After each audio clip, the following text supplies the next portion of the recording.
Okay, we're going to do a how to change your wheel bearings and idler wheel. I don't have a new idler wheel. This one's been delaminated. I'm going to pull the bearing out and put it back in as if you had a new wheel. First thing is there is a C-clip that holds the bearing inside the housing. If the C-clip is, there's a groove that goes around inside and it sits in that groove to hold it in place. As you can see, it won't come out the other side. But you need to use a C-clip pliers. These are just a cheap old pair I had laying around, which is okay. They're a pain in the ass. You get the good ones that are heavier duty. What I like to do is I like to squeeze, at least try and get one edge to where I can get a screwdriver in behind and try and lift it. Sometimes you can go underneath. There we are. It can come out easier than I thought. No, maybe not.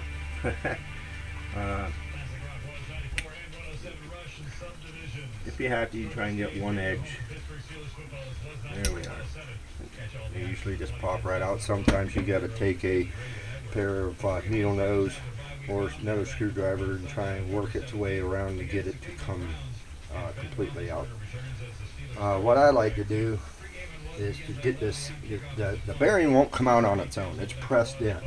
If you have a press, that's the best way to do it because you won't damage the bearing, but unfortunately I don't have one. I use two junk old idler wheels and space it apart. That B out of here. I use a socket which is the same diameter as the inside race on the bearing. Some blaster, WD-40, something that will help loosen that up from the housing is always good to use, and it will help. And you drive the bearing out. As you can see, that wasn't too bad.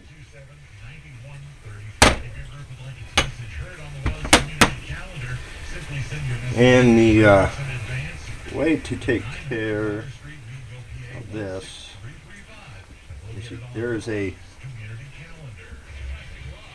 seal that covers the bearing on both sides. You want to take a small screwdriver or a pointed pick and gently pry this housing cover off, because you don't want to damage it. Try not to damage it because you're putting it back in. It does take a little. There we go. A little bit of work.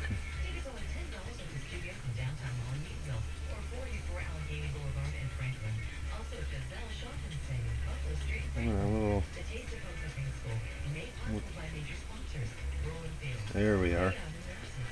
And then I work it around, and it usually breaks the seal enough to where you can pull it out.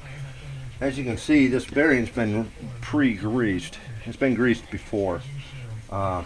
They're greased from the factory, but they don't put much in there. So what I use an all-purpose grease. This is a Valvoline all-purpose high temp. Extreme pressure. Works real well through the winter. What I like to do, I'm used to the other hand, but put a little dab in your hand and take the bearing and feed it. Try and push it through the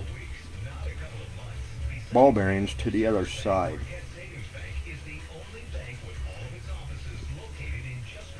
Work your way all the way around the bearing.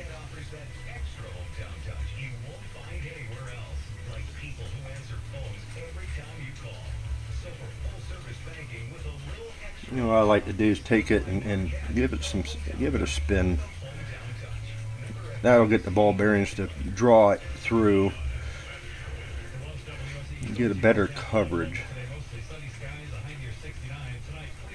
It don't matter. I mean, I want to pack it full. It may not matter, but then you need to take that seal, make sure it's not bent, damaged on the inner and outer edge, and you can set that back in place. I like using my thumbnails to reseat the seal.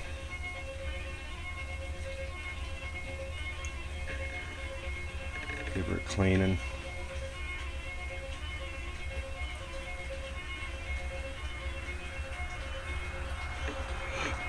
And that there is a newly packed bearing. You'd be able to tell if the bearing's bad in the first place because of you would feel grinding. The inner race can rock back and forth. If it does that, don't even attempt to re-grease and just get new ones. We are going to put that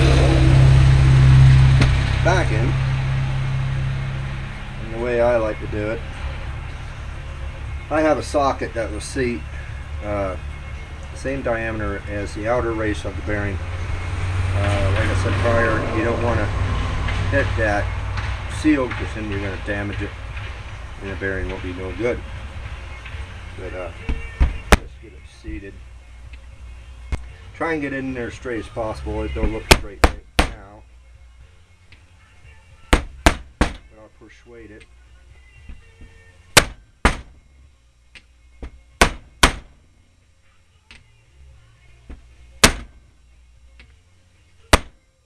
There she's going now.